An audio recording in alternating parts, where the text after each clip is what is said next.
చైతన్య ప్రసారం. నమస్కారం, మన ధర్మం కార్యక్రమానికి స్వాగతం. ఇవాళ మన ధర్మం కార్యక్రమంలో మన ధర్మ సందేహాలను నివృత్తి చేసేందుకు మనతో పాటు ఉన్నారు ప్రముఖ ఆధ్యాత్మికవేత్త, ధర్మశాస్త్ర నిపుణులు, మనందరికీ సుపరిచితులైనటువంటి బ్రహ్మశ్రీ డాక్టర్ కాగునూరి సూర్యనారాయణమూర్తి గారు. గురుగారు నమస్కారం. నమస్కారం అమ్మాయి. గురుగారు, వారంలో ప్రతిరోజు ఆదివారం నుంచి శనివారం వరకు రోజుకొక వర్ణం వస్త్రాలని ధరించాలి అని చెప్తూ ఉంటారు. ఏ రోజు ఎటువంటి వర్ణం వస్త్రాన్ని ధరించాలి, దానివల్ల ఎలాంటి ఫలితాలు ఉంటాయి? మంచిదే ప్రశ్న. సమాధానం మట్టుకు కాస్త ఆలోచనాత్మకంగా ఉంటుంది. ఎందుకంటే ఈనాటి కాలంలో ప్రతి విషయం పట్ల సూక్ష్మమైన అవగాహన పెరిగింది. ఎంత అవసరమో అంత మేరకు కాకుండా అంతకంటే మించి, అంతకు మించి, అంతకు మించి, అంతకు మించి అనే ఆలోచనలు చేస్తున్నారు. నవగ్రహాలలో రాహుకేతువులు ఛాయాగ్రహాలు, ఇక మిగిలినవి 7 గ్రహాలు. ప్రపంచవ్యాప్తంగా ఇతరంగా ఉన్న 4 దేశాలు కలుపుకొని 198, 4 వెరసి 202 దేశాలలో అన్ని సంస్కృతులలో కూడా ఉన్నవి 7 వారాలే. ఆదివారం నుంచి శనివారం వరకు. ఆదివారం సూర్య సంబంధితం, గ్రహాలు 7. ఖగోళ విజ్ఞానాన్ని అనుసరించి సూర్యునికి సంబంధించిన వర్ణం ఎరుపు, కాషాయ వర్ణనతో కూడుకున్న ఎరుపు. కాబట్టి ఆదివారం ఎరుపు రంగు వస్త్రం ధరించాలి. సోమవారం చంద్రుడు, ముత్యం, ఉప్పు, నీరు ఇలా కారణాల చేత తెలుపు వర్ణం, ధవళం, తెల్లని వస్త్రం సోమవారం నాడు. మంగళవారం నాడు కుజుడు యుద్ధకారకుడు. ఆర్ద్ర ప్రవాళమేకం, ఒకే నక్షత్రం, ప్రవాళం పగడం వంటి రంగుతో ఎర్రటి ఎరుపు రంగులో భాషించేటటువంటి గ్రహం కనుక పండు మిరప రంగు, ఆ రంగులో ఎరుపు రంగు వస్త్రాలను మంగళవారం నాడు ధరించాలి, శ్రేష్టం. బుధవారానికి అధిపతి బుధుడు. ఈ బుధుడికి విష్ణు నారాయణాభ్యాగం సహిత విష్ణువు, శ్రీమన్నారాయణుడు అధిప్రత్యధి దేవతలు. బుధుడికి సంబంధించిన రంగు ఆకుపచ్చ, వ్యాపారాత్మకమైన వర్ణన రంగు. కాబట్టి బుధగ్రహ అనుగ్రహం పొందడం కోసం బుధవారం నాడు ఆకుపచ్చ రంగు. గురువు పసుపు రంగు, జ్ఞానం, వివేకం, ఆకర్షణ, సమస్త జన వశీకరణ, ఉద్యోగాదులలో అధికారుల ప్రాబల్యాన్ని మనం పొందగలగడం, పదవులు స్వీకరించగలగడం, ఇలాంటి ఆలోచన కలవారు గురువారాలలో పసుపు రంగు దుస్తులు ధరించాలి. ఇక శుక్రవారం శుక్రగ్రహానికి సంబంధించిన గోధుమ రంగుతో కూడుకున్న తెలుపు, తెల్లని తెలుపు కాదు సుమా, కాసింత నీలం తెలుపు మిశ్రమంగా ఉండేటటువంటి వర్ణంగా స్వీకరించాలి. చివరగా వచ్చేది శనివారం. శనిగ్రహానికి సంబంధించిన వర్ణం ఇది నీలం వర్ణం. తెలుగులో చెప్పాలి అంటే ఊదా రంగు అనాలి, రాయల్ బ్లూ కలర్. అనేకులు శనిగ్రహం అనగానే నలుపు వర్ణం వేస్తూ ఉంటారు. అలా వేయకూడదు. శనిగ్రహానికి సంబంధించిన రంగు నీలం వర్ణంతో ఉంటుంది. రత్నం కూడా నీలం రత్నమే. నీలాంజన సమాభాసం రవిపుత్రం యమాగ్రజం ఛాయా మార్తాండ సంభూతం తన్నమామి శనైశ్చరం.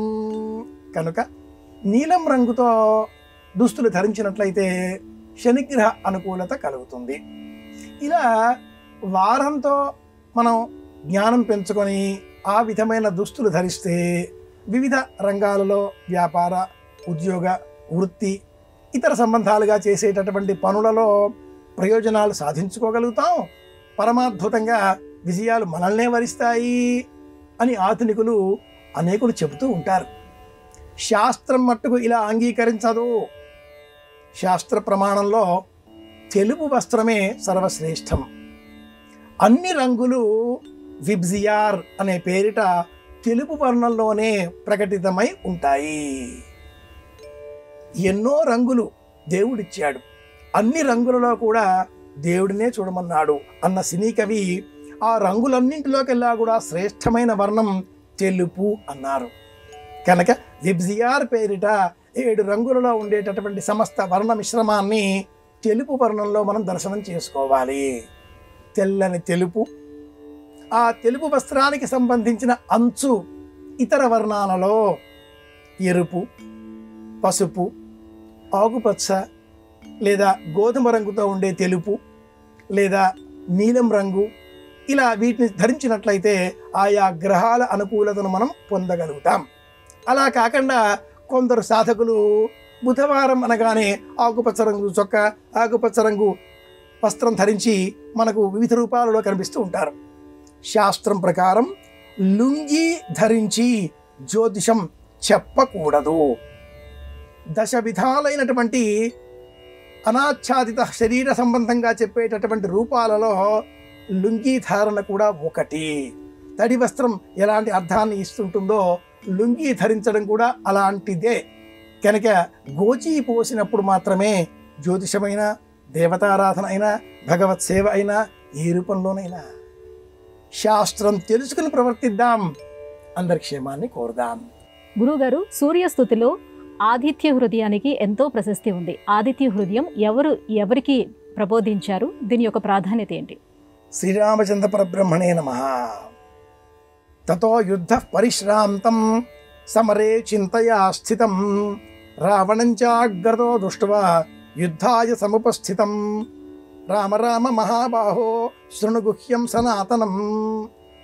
ఈ స్తోత్రం ఆదిత్య హృదయం, శ్రీరామాయణం యుద్ధకాండ 107వ సర్గ. ఈ సర్గనే ఆదిత్య హృదయంగా మనం పారాయణం చేస్తూ ఉంటాం.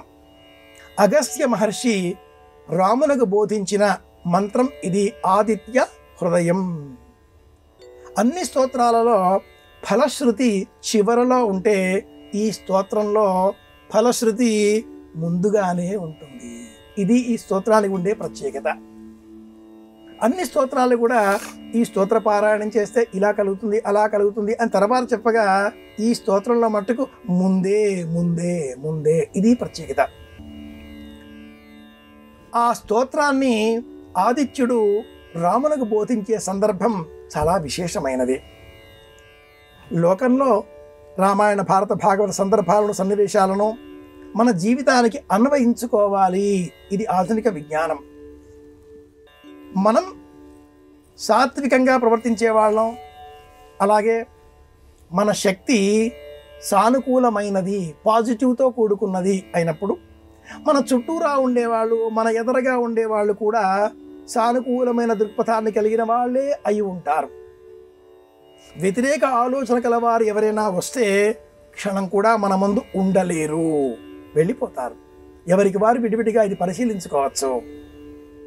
అలాగే మనకంటే ఎక్కువైనటువంటి వ్యతిరేక ఆలోచనలు, నెగటివ్ థాట్స్ బలంగా ఉన్నవాళ్ళు వచ్చిన ఎడల అక్కడ మనం ఉండలేము, వెళ్ళిపోతాం.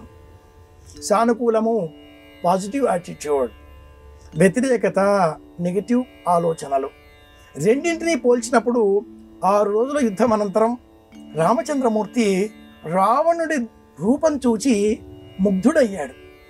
ఒక్క పరస్త్రీ వ్యామోహం తప్ప ఈ దశగ్రీవుడిలో నిరూపించే దోషం ఒక్కటి కూడా లేదే.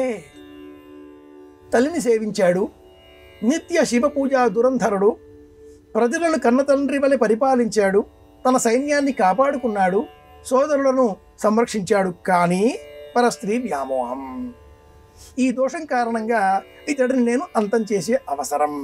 కానీ శివ ఆరాధన వలన ఈ రావణుడిలో విశేషమైన శక్తి నాకు కనిపిస్తున్నది.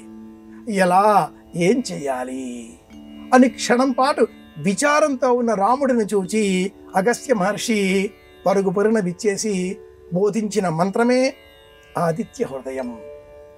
అగస్త్య మహర్షి చేసిన బోధ కారణంగానే విశ్వామిత్రుడు దశరథుని వద్దకు వెళ్ళాడు. రాముడిని విశ్వామిత్ర యాగ సంరక్షణ అన్న పేరుతో అడవులకు రప్పించాడు అగస్త్య మహర్షి. యుద్ధకాండలో అగస్త్య మహర్షి, లోపాముద్రలు సీతారాములకు ధర్మబోధ చేశారు. యుద్ధకాండలో అగస్త్య మహర్షి రామునకు ఆదిత్య హృదయం బోధించాడు. ఉత్తర రామాయణంలో మళ్ళీ అగస్త్యముని విచ్చేసి చింతాక్రాంతుడై ఉన్నటువంటి రామునికి నీవు నిమిత్త మాత్రుడివి, జరగవలసింది జరిగింది అంటూ పూర్వ కథనాలన్నింటినీ కూడా మళ్ళీ బోధిస్తాడు.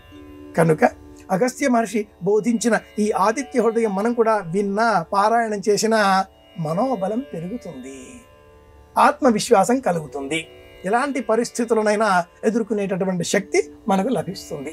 ఇది మూలం. ఇది శ్రీరామాయణం యుద్ధకాండ 107వ సర్గ.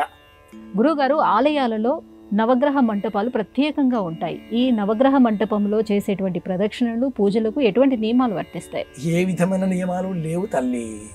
ఈనాటి కాలంలో ప్రతి అంశాన్ని ప్రత్యేకంగా పరిగణన చేస్తూ ప్రజలను భయభ్రాంతులను చేసేటటువంటి వాతావరణం చుట్టూరా అలుముకుంది. ఇది మనకు చాలా నష్టాన్ని కలిగిస్తోంది. నవగ్రహాలకు సంబంధించిన ఈ మంటపం జీవుడికి ప్రతీక. మన దేహంలో శిరస్సు నుంచి పాదాది వరకు నవగ్రహాల ప్రాబల్యం ఉంటుంది. అరచేతిలోనే నవగ్రహాలు. ఇలాంటప్పుడు నవగ్రహ మంటప ప్రదక్షిణలు, నవగ్రహ స్తోత్ర పారాయణలు, నవగ్రహ ఆరాధనలు, దీపాలు వెలిగించడం, నవవిధ ధాన్యాలను సమర్పించడం ఇవి వేరు, ఆలయంలో ఉండే ప్రధాన అర్చామూర్తి ఆరాధన వేరు అని ఆలోచించకూడదు. శాస్త్రం ప్రకారం అయితే ప్రధాన అర్చామూర్తి, ఉప ఆలయాలు, నవగ్రహ ఆలయం అన్నింటినీ కలుపుకొని మనం ప్రదక్షిణ చెయ్యాలి. అవకాశం లేనప్పుడు, విడివిడిగా ఉన్నప్పుడు, దూరంగా ఈశాన్య దిగ్భాగంలో నవగ్రహ మంటపం ఏర్పాటు చేసినప్పుడు విడిగా ప్రదక్షిణ చేయవచ్చు. ప్రదక్షిణలు చేసిన అనంతరం పాద ప్రక్షాళన చేసుకొనకూడదు. ఇది దోషం. అనేకులు నవగ్రహాలు ప్రదక్షిణ చేశారా, అయితే కాళ్ళు కడుక్కోవాలి. ఇలా నన్నయ్య కవిత్వం కొంత, నా కవిత్వం కొంత, ఇది కవిత్వంలాగా అనుకుని కొత్త కొత్త ధర్మ సందేహాలను ఇలా పుట్టిస్తున్నారు. ఇవన్నీ కూడా శాస్త్ర విరుద్ధమైన అంశాలు అవుతాయి. దైవం ఒక్కటే, ఈ ఆలోచన చేయాలి. అంతేకాని నవగ్రహాలు కీడు కలిగించేవి, జాగ్రత్తగా ఉండాలి సుమా. శనిగ్రహానికి పూజ చేశారా, మీరే శని స్వరూపం అయినట్టు. ఇంకా కాళ్ళు గడుక్కున్నాక కానీ ఇంటికి రాకూడదు. నవగ్రహాలు చూడడానికి వెళ్ళారా, కాళ్ళు గడుక్కోండి ముందు, ఇది మహాదోషం. ఆలయానికి వెళ్ళి ఇంటికి వచ్చిన తర్వాత ఎవరైనా పాద ప్రక్షాళన చేస్తే ఆ ఆలయాన్ని సందర్శించిన పుణ్యమంతా నశిస్తుంది. ఇంటికి వచ్చిన తర్వాత ఎవరూ వెంటనే కాళ్ళు కడుక్కోకూడదు. ఎంతసేపు? 24 నిమిషాల సేపు. 24 నిమిషాలకు శాస్త్రం ఒక ఘడియ అని చెబుతుంది. కనుక ఒక ఘడియ కాలమైనా అలా మనం విశ్రాంతిగా కూర్చోవాలి. ఇది పాటించవలసిన ప్రధాన నియమం. ఇది విషయం. సకల విద్యలకు అధిపతి దక్షిణామూర్తి. గురు స్వరూపానికి ఆద్యుడైనటువంటి దక్షిణామూర్తి స్వరూప వైభవాన్ని ఎలా విశ్లేషించుకోవాలి? గురవే సర్వలోకానాం భిషజే భవరోగిణాం నిధయే సర్వ విద్యానాం దక్షిణామూర్తయే నమః. విశ్వం దర్పణ దృశ్యమాన నగరీ తుల్యం నిజాంతర్గతం పశ్యన్నాత్మని మాయయా. ఇలాంటి 13 శ్లోకాలతో దక్షిణామూర్తి స్తోత్రాన్ని మనం వింటూ ఉంటాం. దక్షిణామూర్తి ఆ పేరులోనే ఏదో ప్రత్యేకత ఉంది. చిత్రం వటతరోర్మూలే, మర్రి చెట్టు కింద మౌనంగా ఉన్న నవ యువకుడిగా ఉన్న స్వరూపం దక్షిణామూర్తి. ఇక శిష్యులంతా వృద్ధులు, జ్ఞానవృద్ధులు. చిత్రంగా వాళ్ళు ఎవరూ మాట్లాడడం లేదు, మౌన వ్యాఖ్యానం జరుగుతోంది అక్కడ. దక్షిణామూర్తి మౌన వ్యాఖ్యాన ప్రకటితుడిగా ఈ స్తోత్రం అభివర్ణిస్తుంది. ప్రతి ప్రశ్నలో సమాధానం ఉంటుంది. ఆలోచన చేసిన వారికే సమాధానం అవగతమవుతుంది. ప్రశ్న సమాధానం వేరు కావు, ప్రశ్నలో నుంచే సమాధానం ఉత్పన్నమవుతుంది. సాధనాపరులకు, సందేహం కలవారికి ఒక ప్రశ్న ఉత్పన్నం కాగా సందేహం కలవారికి సమాధానం లభిస్తుంది. ఎలాంటి సమాధానం? సావధానమైన మనస్సు ఉన్నప్పుడే సమాధానం సవ్యంగా తోస్తుంది. ఎవరైనా ఏదైనా ఈ నాటకాలలో వింటున్నారు అంటే 2 కారణాలతో వింటారు. ఒకటి, తమకు నచ్చిన అంశం ఉంటే వింటారు. 2, తమకు నచ్చని అంశం ఉన్నదా, ఎలా విమర్శించాలా, ఎలా తీసి పారేయాలా, ఏముందండి అంటూ కొట్టి పారవేయాలా అంటూ వినడం ఆరంభిస్తారు. మరుక్షణమే ఈ 2వ ఆలోచన మొదలవుతుంది. అంతేకాని విషయాన్ని విషయంలాగా విందాం, అర్థం చేసుకుందాం అనే ఆలోచనలు ఎవ్వరూ చేయడం లేదు. అసలు వినడం లేదండి. వినడమే దక్షిణామూర్తి స్వరూపం. కాకునూరు సూర్యనారాయణ మూర్తి. సగం కూడా వినరు, కాకుమాను అనేస్తూ ఉంటారు. ఎక్కడో ఉంది కాబట్టి తమకు తెలిసిన పదంగా. అలా ఎందుకు వచ్చింది? వినడం అనే శక్తి నశించింది. సూర్య శబ్దం కూడా వినరు, సత్య అంటారు. నారాయణ మట్టుకు వింటారు. ఆపో నారా ఇది ప్రోక్తః. ఎలా చేసినా ఏం చెప్పినా అన్నింటి అర్థం ఒక్కటే అనేటటువంటి ఆధ్యాత్మిక జ్ఞానంతో ఉండే అద్వైత రూపం గలవారు వింటారు, ఊరుకుంటారు, నవ్వి వదిలేస్తారు. అలాంటి రూపమే దక్షిణామూర్తి రూపం. చిన్నారి బాలబాలికలకు వినికిడి శక్తి బాగా పెరగాలి. అందుకే మనం పాటించవలసిన దృశ్యం ఒకటి ఉంది. అదేంటంటే చూపించడం మానేయాలి. చూపించే కొద్దీ ఊహాశక్తి నశిస్తుంది. అలవైకుంఠపురంబులో నగరిలో ఆమూల సౌధంబు లోపల అనే ఒక పద్యం తీసుకుంటే, విన్న 100 మంది విద్యార్థులు 100 రకాలుగా వైకుంఠం గురించి ఆలోచనలు చేస్తారు. అలా కాకుండా వైకుంఠం అంటే ఇలా ఉంటుంది అని చూపించేశామా అంతే, వైకుంఠం అంటే ఇంతే అనుకుంటూ ఉంటారు. ఇక వాళ్ళల్లో ఊహ, ఆలోచనా శక్తి నశించిపోతాయి. ప్రాచీనుడు అందుకోసమే వినండి వినండి వినండి, శుశ్రవసం మా కురు యథాత్మకం, విన్న వెంటనే చేయకండి, ఆలోచించండి అని చెప్పారు. ఆ వినికిడి శక్తి పేరే దక్షిణామూర్తి.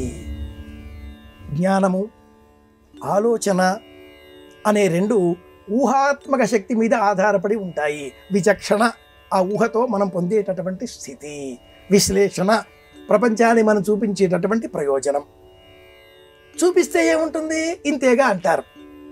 అదే ఊహించే విధంగా వర్ణిస్తే, వర్ణనాత్మకంగా అనే ఆలోచన చేస్తే, మామిడి పండు అబ్బో సాల రసాల సాల అన్నట్టుగా చెబితే ఎంత అద్భుతంగా ఉంటాయో. హరితంభోరుహలోచనలు గలగ రంగాభోగ రంగత్తమోభర నేపథ్యం నయ్య నయ్య. పద్యం ఇంత అందంగా ఉందో ఇందులో ఏముంది? మబ్బు చాటులో ఉండే చంద్రుడు ఆ మబ్బులు తొలగిపోతే ఎంత అందంగా కనిపించాడో అనే వర్ణన. రామరాజభూషణుడి వసు చరిత్ర.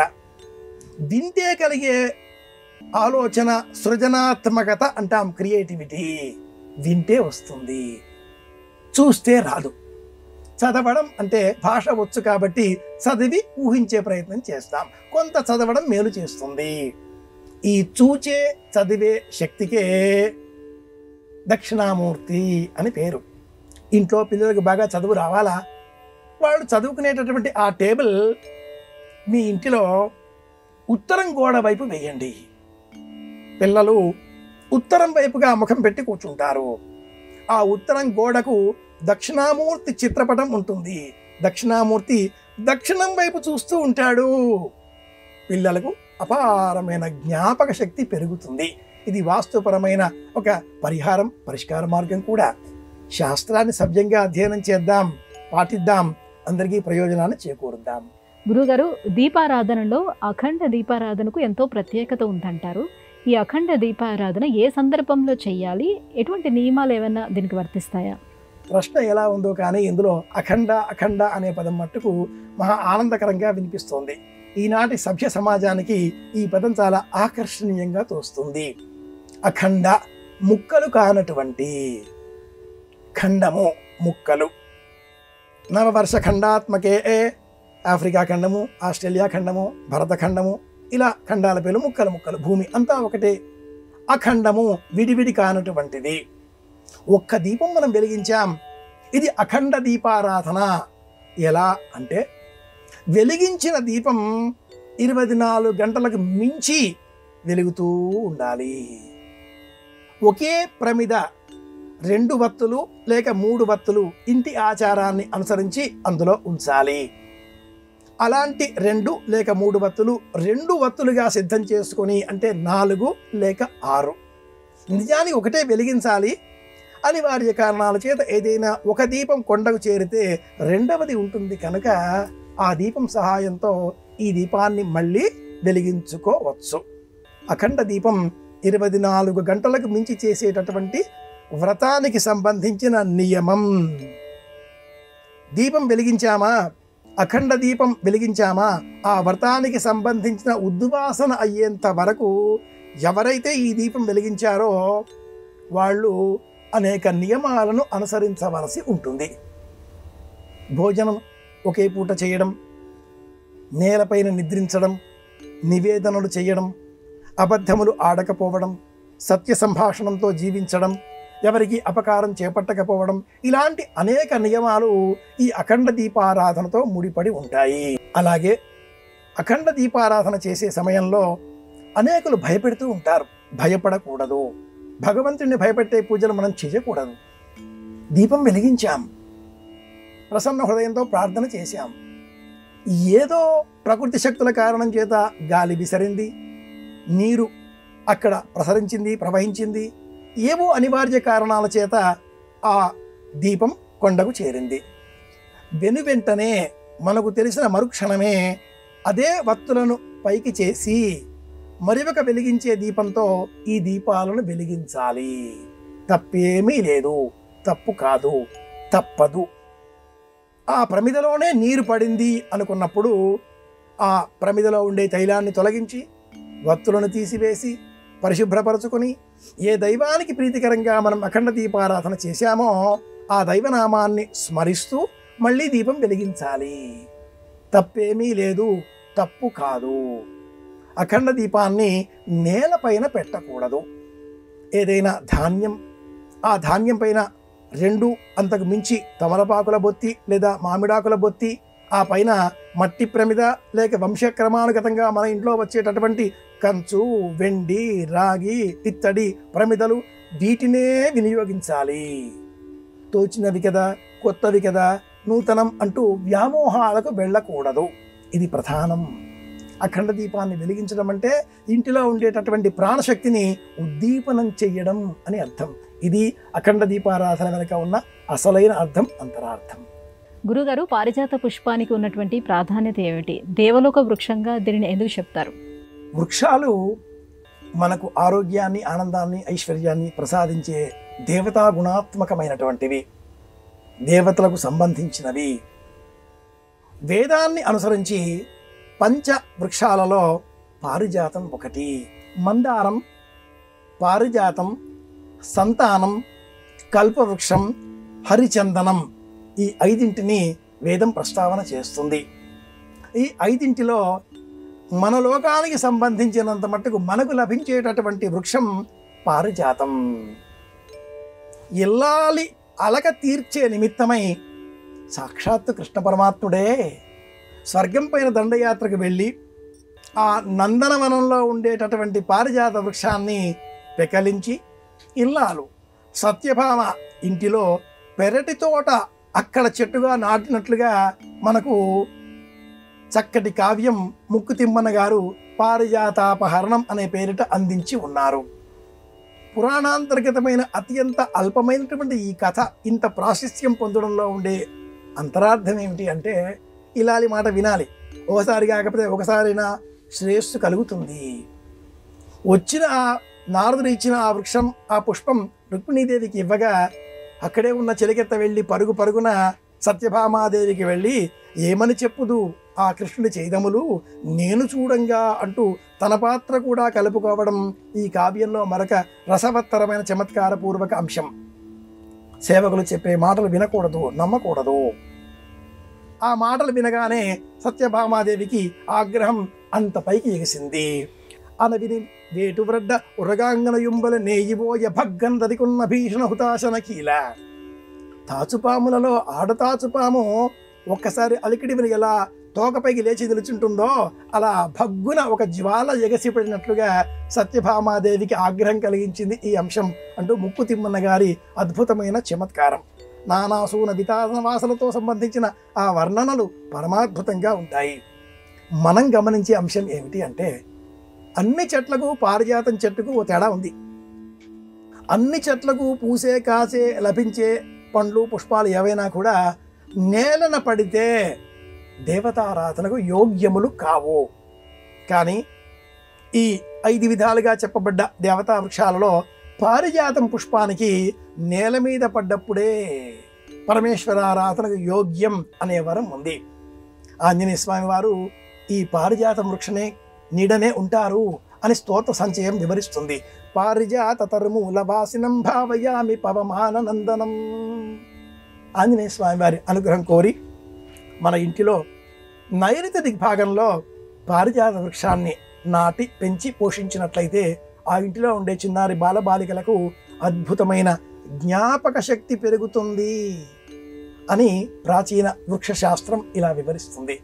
తెలుసుకున్నాం కనుక పాటిద్దాం, అందరి క్షేమాన్ని కోరుదాం. గురుగారు, ఇవాళ మన ధర్మం కార్యక్రమంలో మాకు వచ్చినటువంటి ధర్మ సందేహాలన్నీ కూడా నివృత్తి చేసినందుకు ధన్యవాదాలండి. కృష్ణార్పణం. ఇది ఇవాళ మన ధర్మం కార్యక్రమం. రేపు మన ధర్మం కార్యక్రమంలో మళ్ళీ కలుసుకుందాం. నమస్కారం. ఈ కార్యక్రమాన్ని తిరిగి చూడాలనుకుంటే www.youtube.com/@ETV Life Spiritual లో చూడవచ్చు.